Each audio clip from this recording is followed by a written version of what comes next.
રીંગણના ભાવ ન મળતા ખેડૂતોમાં ચિંતાનો માહોલ છે। યાર્ડમાં કિલો રીંગણના ભાવ માત્ર 3 રૂપિયા મળતા ખેડૂતો નિરાશ થયા છે। મહા મહેનતે વાવેતર કરેલા રીંગણ ફેંકવા માટે ખેડૂતો મજબૂર છે। અમુક વાર તો યાર્ડમાં રીંગણનું વેચાણ જ ન થતું હોવાનો ખેડૂતોનો દાવો છે।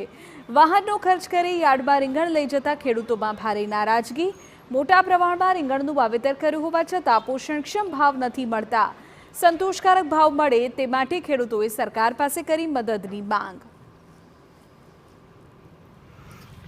રીંગણીના પાકમાં જોઈએ તો મોંઘા બિયારણ આવે, દવા મોંઘી આવે, ખાતર બધું મોંઘું આવે અને આટલું છાંટવા છતાંય રીંગણા સડેલા નીકળે। એ બધું તોડીને કાઢીએ પાછા યાર્ડમાં લઈ જાય તો પૂરતા પ્રમાણમાં ભાવ નથી મળતા અમને, એટલે જોઈએ તો નુકસાન જ આવે એમ।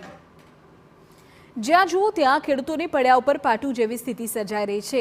સુરેન્દ્રનગર જિલ્લામાં મોટા પાયે રીંગણનું વાવેતર કરાતા ખેડૂતો મુશ્કેલીમાં મુકાયા છે, કારણ કે યાર્ડમાં કિલો રીંગણનો ભાવ માત્ર 3 રૂપિયા મળતા ખેડૂતો નિરાશ થયા છે। અમુક વાર તો રીંગણનું વેચાણ જ ન થતાં ખેડૂતો રીંગણ ફેંકવા મજબૂર બને છે।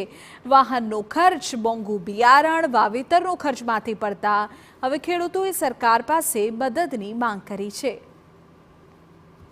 અમે ચોમાસામાં 12 ગામથી છે પથુગઢ ત્યાંથી રોપ લાવી છે, રોકાણ કરવી, પછી દવાઈ છાંટવી, મોંઘું ખાતર નાખવી, પછી જુદા જુદી પ્રકારની એક બોટલો 3-3 હજારની દવા છાંટવા હોવા છતાં અમને ભાવ મળતો નથી પૂરતો। તો અમને રિક્વેસ્ટ છે સરકારને કે ભાવમાં થોડોક વધારો થાય તો અમને થોડુંક સારું। 2 રૂપિયા એમાં ભાવ ન મળતા